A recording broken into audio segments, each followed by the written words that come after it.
So we're getting closer and closer to the finale of Lost Belt Part 7, and that is the big bad ORT raid that I see a lot of people talking about, especially when I stream. People are constantly saying that they are worried if they're going to be able to take down the raid. Do they have enough servants? Is this guy even beatable? And I think a lot of that comes down from, say, the lore heads in the FGO community, knowing that this guy is really strong in the lore, and then kind of overhyping it for people and being like, oh, this guy's got big HP, he's super tough, how are you going to beat this dude? But I am here to break it down for you in this video and tell you, realistically, it is not that hard. I mean, people will tell you that you need an account that is years old and just chock full of OP servants to get through this, but I beat it like 6 to 8 months into my JP account. And that's with not being able to read Japanese and really not being able to parse how the wiki was explaining all the stuff. I kind of just ran in there and raw dogged the fight and made it out just fine. Because essentially, you gotta fight ORT like 7 or 8 times. You do get a couple of freebie,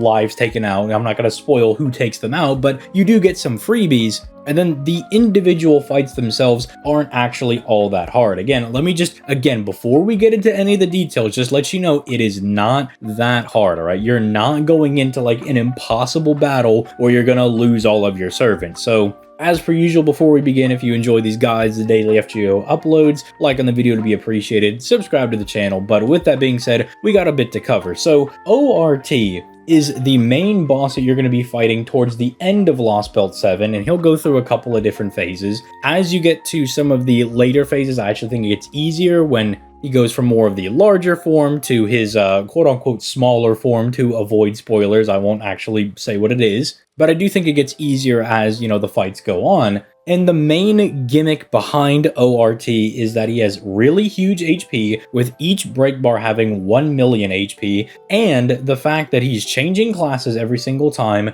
and once your servants are beaten, you can't use them again. So you can't just cheese this with the same servant 7 different times. You can't just have a really OP, I don't know, Berserker Kentoki run up with like a double Koyan setup with Oberon and just blast him 6 different times. They don't want you to beat him the same way. So you gotta diversify your box up a little bit. And that's why people will say you need a very diverse box. But let me tell you, some of these HP bars I just took down in chunks of using low rarity servants. I mean, one of the break bars, I used my own Flying General Lu Bu to finish it off. Not saying he's out here doing 500,000 damage for 1 HP bar, but when you throw like 3 halfway decent servants with decent starting charge CEs and the plethora of like free-to-play supports that we have, even over on a newer JP account, I was able to get the job done. As for the actual effects of what ORT is going to do, they're just random annoying things where it's like, oh, he might take your offensive and defensive buff. So it does reward, servants that are just immediately powerful, just running in there with some really strong guys with some kind of NP battery type thing, like a CE that gives you starting charge, and then just trying to butt blast the guy into oblivion.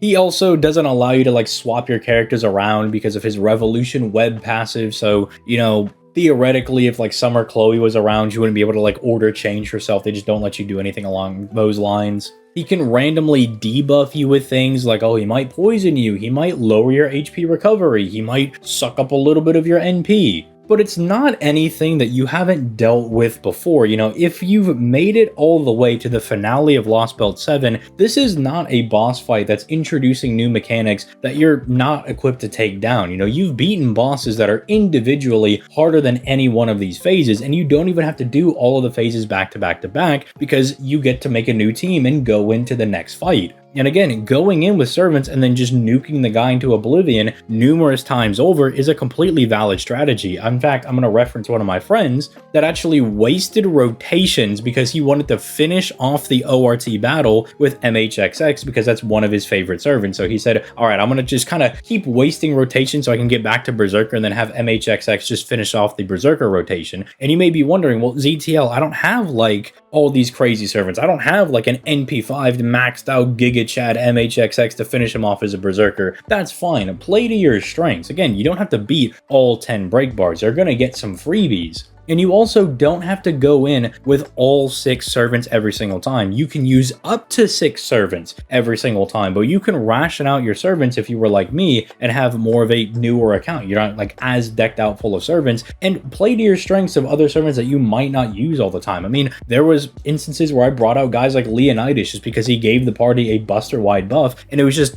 avoiding not using, say, like my Castoria that I had on that account. And I know some people are going to be like, oh, well, CTL, you had Castoria on that account. Well, that's for one wave, and I don't have Oberon, I don't have Clay and Skya, and I didn't have Caster Scotty at the time, so my actual supports were very, very limited. Pretty much the main people I had available to me was Waver, who everybody should pick up for going through for Yuki, Zhufu, who is on the general gacha pool, Castoria I was blessed to have, but I'm sure there is some other support that you have, whether it be a Castoria, a Clay and Skya, a Reigns even, maybe even a Tamamo, break that bad boy out and use her against him. And if you were playing during the anniversary, having access to Black Grail is also really going to help you out, because that is a passive, massive 60 to potentially even an 80% NP damage buff that he can absorb in any way, because CE buffs are passives, they can't be removed. And it'll expedite the process of chunking away at these massive HP bars. I've joked about this on stream by saying that the hardest part about ORT is the frame rate issues, which I hope they fix over here on the NA side of things. You know, fingers crossed we're looking at the fight in like a week or two from now. Maybe they did, you know, install an update that maybe optimized the phone a little bit more. But on JP, you know, I swear I was crashing more because this guy is walking in the background, glitching out my emulator, than I was actually losing to the fight itself. You could take some precautions. You know, you can look at the different classes that he's going to rotate through, and then kind of decide, okay, well, I'm going to start off with, you know, a very strong archer because, you know, he starts as a saber, and then, okay, I have this lancer that I can use. And you can start to build teams around those guys if you're really, really worried about it. But again, like, I don't think he's actually all that difficult. The things that he's doing are very annoying, but they're not the worst thing ever. And remember that he is whatever class, you know, he's changing into. So you can also play into that. You know, you can live a couple of turns, potentially even fire a couple of extra NPs. And if you're really desperate, you can abuse your command spells or whatever have you to just try to get through it every couple of days. You know, you don't have to beat it all in one stretch. It's not like, oh, you can't summon for Kukulkan if you don't beat the ORT raid. You know, FGO doesn't care about that. They'll try to hide their name behind a spoil like thing. You know, they'll be like, oh, we're not gonna, this is a foreigner of Lost Belt 7 or whatever they were doing for, you know, the 1.5 story. It was like, oh, this is Archer of Shinjuku. Who knows who this guy is? But they'll still let you summon. It's like there's not gonna be any repercussions if you don't get it done. But it is just one of those things that I just keep seeing in like comment sections, and especially again on streams, where it's not that I'm annoyed by it, but I just have to constantly tell people it's not that difficult, right? I might have a leg up because when I started my JP account a couple of years ago, I'd already been playing the global side of things for like 5 or 6 years. And so my basic understanding of the game was probably a bit better than a newer player's, but it's not anywhere near what it was today. I mean, I didn't even know that the extra attack was a composite card at the time. I just thought it was cool. I thought Buster card hits actually mattered for most of the time. If it makes you feel any better, I was so down bad on FGO misinformation that when I started my JP account, I thought that the actual hits on your Buster card equated to how much damage you did. I thought the individual hits all had like their separate procs for damage. And then someone told me, oh no, the hits don't actually matter on that. So if I can get through ORT being a complete dummy, just kind of running in there with okay servants, because I think my JP box is good now, but that's also with servants that have already come out, like Draco, you know, who are not released right now for the ORT raids. If I can get through that, then you most definitely can. And I will probably go through all of the ORT fights on stream just to kind of show off, like, okay, you can blow this guy up with this, you know, you can use this servant. I wish it was just more repeatable. We'd have to wait for the memorial quest, so I could just do multiple different clears with different servants, so I could show off that it's really not that big of a deal. I mean, sure, it's annoying that he's like got no gender, you know, he's star attribute,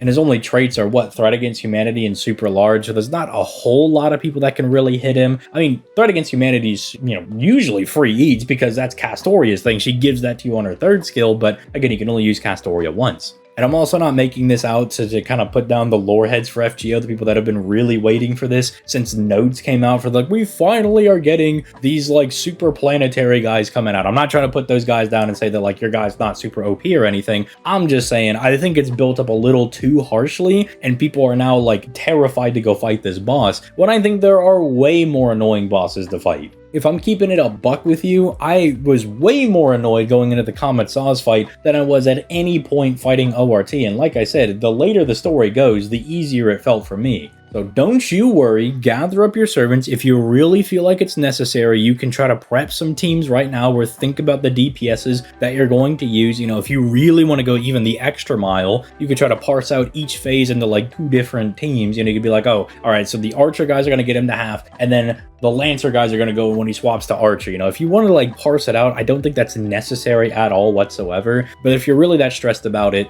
that is something you can do. You can always come into the stream where I stream every Monday, Wednesday, and Friday, starting at about 6 to 7 p.m. Central Time, or you can join the Discord down in the description down below, where if I'm not available, somebody in our FGO chat can definitely help you out if you're just super concerned about like, can this servant do enough damage? Will I be able to butt blast this giant spider? But I don't want to see people stressing out about a boss fight that is very beatable. It is not all that difficult. If anything, it is more of a longevity thing. I do buy into a little bit of it being one of those boss fights where they want to check that you're actually leveling up your servants, because as long as you've got guys leveled, you should be fine. But even then, if you're good at taking advantage, or at least knowing how ascended certain servants need to be to get their valuable skills, say for instance, you're Daeon if you need a taunter for whatever. I'm probably not the best example for this, but if you know that like certain servants is like, oh, well, they get their most valuable skill at like X ascension, so I only need to bring them to like level 60 or 70. It could also be testing those skills as well, because moving into stuff like Ordeal Call 1 and 2, you know, the fights do actually get a bit notably harder, with Ordeal Call 1 having very beefy enemies. There's like a Giles that I infamously ran into where I was like, oh, broke the 1 million HP bar, you know, we're fine, dust my hands off, and it's like, oh, there's a second HP bar of like 1.2 million? So I just gotta beat this guy up twice? Okay, or they just got chunky guys out here now. Or Ordeal Call 2 having like actual gimmicks that you have to kind of build around and play with. And then, you know, Ordeal Call 3, I'm sure you've seen a lot of videos on YouTube if you haven't directly watched them, but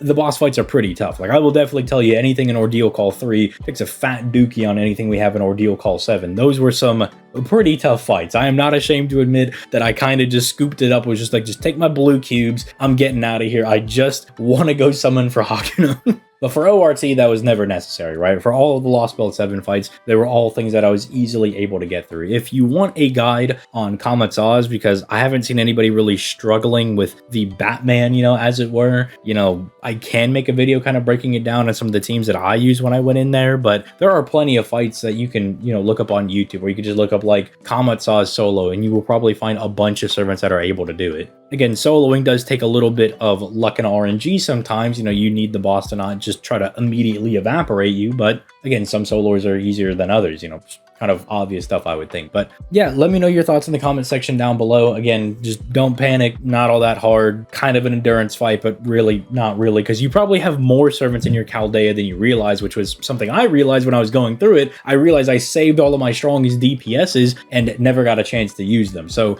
I'm not saying blow your load immediately, but don't be like me and just kind of hodl all of your main DPSs, and then you end up just defeating ORT with Lubu or something, and you're like, oh, well, I kind of wanted Muramasa to get in there a little bit. You know, I wanted Morgan to get one of those dubs, but I guess they're just going to be chilling on the sidelines, I guess. So yeah, again, if you enjoyed the video, like on the video to be appreciated, subscribe to the channel for that daily FGO content. And again, if you need any resources for being able to tackle, you know, this boss fight, I know that the wiki is a little bit weird in how they kind of show off the ORT stuff. That's because you keep bouncing around in the middle of the story, so it can be kind of hard to just find out what the guy does. There is the Discord down in the description down below. There is my Twitch, and then I also stream here on YouTube Monday, Wednesday, Friday. You can also probably find somebody in the comments or look up a guide elsewhere on YouTube as well, if you just feel like you need even more info. But you don't got to study for this like it's a college entrance exam. It's literally a mobile game. It is not that difficult, I assure you. If I can do it, I think anybody can do it. But with all that being said, I'm going to go ahead and get out of here. You guys have yourselves a nice rest of your day, and I'll catch y'all in the next one. Peace, late guys.